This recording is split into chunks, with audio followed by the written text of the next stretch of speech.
Hi, Stores Channel here. Today, I'm going to explain a 2018 rom-com film called I'm Not an Easy Man. Spoilers ahead. Watch out and take care. Damien is a shameless chauvinist who works for a male-dominated marketing agency. He proudly uses all the benefits of living in a patriarchal world to his advantage. He likes dominating women he meets and treats them like objects for his pleasure.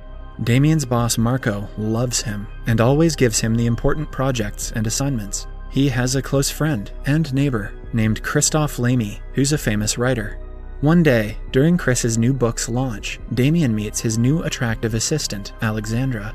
He is dating a woman named Sybil, but that doesn't stop him from flirting with other women. He hits on Alexandra, but she finds his chauvinist attitude off-putting and turns him down. When Chris's pregnant wife, Lolo, arrives with their 2 children, Damien and Sybil ask her if they can come over for dinner to celebrate Chris's book launch. However, Lolo is in a bad mood, and she turns them down, saying she can't have guests over on a school night. Damien and Chris quickly realize that Lolo is upset because Chris forgot her birthday again. After Lolo leaves with the children, the 2 friends go out to buy flowers for her. Like his typical self, Damien makes passes at random girls on the street. While whistling at a girl, Damien gets distracted and hits his head on an electric pole, knocking himself unconscious. When he opens his eyes again, he finds a female medic tending to him. After collecting himself, Damien meets Sybil and Lolo, who are going out together. The latter asks Chris to take care of the children before departing. On the way back home, Damien complains about feeling cold and says he feels that his jeans are too tight. Chris speculates it could be because of his sagging balls and suggests that he should get a cosmetic procedure to fix it. Damien laughs off the suggestion, thinking it's a joke, but little does he know that Chris is dead serious. Back at his apartment, Damien puts on a warm muffler and a packet of cold peas on his head. He watches TV to entertain himself, but for some reason he sees that every show on TV is objectifying men instead of women.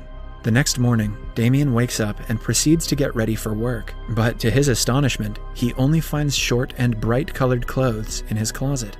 He puts on some gray sweatpants, a tight white t-shirt, and heads to work. At work, he notices that most of the employees are now women who make inappropriate comments about his body and appearance. Damien's co-worker Sophie takes him to her office and tells him that the company didn't choose his project. She calls his humor delicate and tells him that the clients want more feminine and crude humor. Therefore, a female employee got the gig. Damien is surprised and asks to speak with Marcus. However, when Marcus arrives, Damien is stunned to see him serving coffee. Damien flips out and tells Sophie that she is making a very big mistake by not selecting his project. Enraged, Sophie tells him to calm his hormones before firing him. Puzzled and confused, Damien goes to a bar where he notices 2 men wearing veils. He freaks out and runs to his parents' eatery. There, he sees his mom mincing the meat as his dad entertains the customers. Upon seeing Damien, his father starts bothering him about settling down while his mother comes to his defense. The world seems to have turned upside down. Freaked out, Damien goes back to the electric pole from earlier in the movie and bangs his head on it, hoping to teleport back to the old world, but without success. That night, he meets Sybil for drinks. At the bar, Sybil orders a beer instead of champagne, and scantily clad men entertain the patrons. But Damien seems to have started to wrap his head around this new world. Sybil then goes to Damien's apartment to have intercourse, but she is put off by his hairy chest and storms out. Damien shares his work dilemma with Chris and Lolo, who advise him to seek the help of a masculist group that fights discrimination against men at work. Lolo then suddenly goes into labor, and she is rushed to a hospital, where she gives birth to a baby while hanging by a bar. Chris's boss, who is revealed to be Alexandra, isn't happy that he is taking a paternity leave. However, Chris promises her to find someone to take his place, and an out-of-work Damien jumps at the opportunity. Before sending Damien to work for Alex, Chris gives Damien a makeover. He cuts his hair, threads his eyebrows, shaves his armpits, chest hair, and also the hair down below. A booty shorts wearing Damien then goes to work for Alex, who is a dominant seductress and successful writer. Alex lives in a fancy house, and she seems to be fond of collecting marbles. When she sees Damien, she notes that he is tall and makes him make coffee for her. She then gives him a list of things to do before heading out. Damien meets her housekeeper, Martel, who showers praise for her and says only women can write good novels, which offends Damien. After doing menial jobs all day, Damien gets fed up, and when Alex returns, he tells her that he is not cut for this job and world. When he tells her that he can't live in a world where women dictate what he does, Alex tells him to save his masculist rant for someone else. For comfort, he calls Sybil to have intercourse, only for her to leave him disappointed when she finishes before making him climax. Fed up with this matriarchal world, Damien and Chris join a masculist group called Tit for Tat. The group is known for wearing fake boobs and organizing protests against matriarchy. Meanwhile, it strikes Alex that a masculist character for her new book could be revolutionary, and she starts writing her book using Damien as an inspiration. Damien receives a text message from Alex and decides to meet her after his father keeps pressuring him to settle down. At the bar, Alex tells him that the world he keeps talking about is interesting. She says that it is not so bad for women, as they receive gifts and have men hold doors open for them. Excited, Damien enthusiastically tells her about the patriarchal world over drinks. After having a few too many drinks in his system, Damien tries to make out with Alex, but she tells him that she doesn't take advantage of drunk guys and sends him back home in a cab. It is revealed that Alex had recorded her conversation with Damien, which she takes to her boss, Annie Meyer, the next day. Alex tells her that she wants to show the world that even masculists are dependent on women. She plans to get Damien to fall in love with her so she can eventually break his heart and teach him a lesson. Annie loves the idea and asks to see the writing sample on her desk as soon as possible. As Alex continues to court Damien, he tells Chris that he can no longer work for Alex because he is dating her.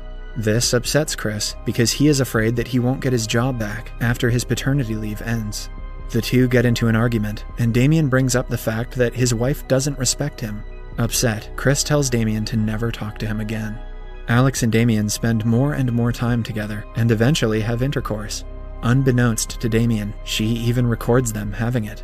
Alex takes her to work parties and even introduces him to Annie. During their time together, Alex continues to have intercourse with other men, one of whom vandalizes her home for using him. Meanwhile, blinded by love, Damien irons her shirt and runs errands for her. Chris eventually forgives Damien. When Chris tells him about Lolo's unfaithfulness, Damien comforts him and promises to be by his side no matter what. Meanwhile, Alex always makes it a point to hide her writing samples from Damien, which only makes him more curious. He asks to see it, but she changes the topic and asks him to work for her. Damien turns down the offer, saying he's applied to work at a bar because he doesn't want to be dependent on her. He says he wants to be equal to her, which irritates her. One day, a man named Daffodil shows up at Alex's place unannounced while she is away. Daffodil seems upset and forces his way into Alex's bedroom. Worried, Damien texts Alex, who tells him to call the cops on him. Daffodil spray paints small tits on her bedroom wall and tells Damien that the marbles on her shelf represent each of her male conquests. A tearful Daffodil tells him that she made him feel smart and worthy, only to then make him feel like a fool in the end. Damien is taken aback by the revelations, and he confronts Alex about the marbles. He asks her if he is also just another marble to her. Alex refuses to take responsibility and gaslights him instead. An upset Damien then leaves. Damien starts seeing a therapist. Meanwhile, Alex submits her first sample to her publisher, who loves it and tells her she can't wait to read the rest. However, Alex has started to have doubts about the novel, as she feels it's cruel. She suggests new novel ideas to Annie, but Annie turns them down and orders her to finish the rest of this one. After a lot of deliberation, Alex decides against writing the novel and tells this decision to Annie.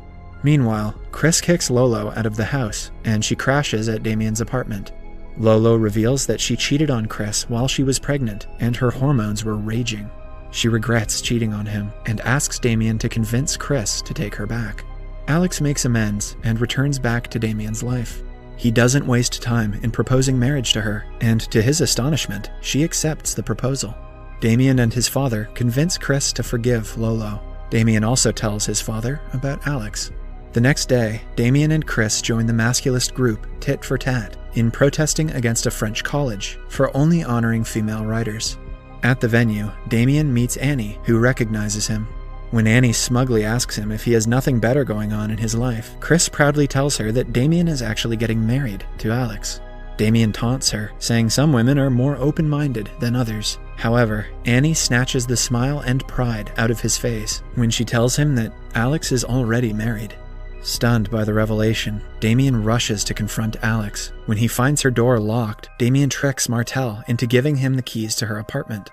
After gaining entry into her home, Damien goes through her belongings and finds her marriage certificate. Hurt, he goes full daffodil and trashes her room. Meanwhile, Alex is at her husband's place to pick up her daughter. Before departing, Alex tells him that she has filed for divorce, and this time he must sign the papers.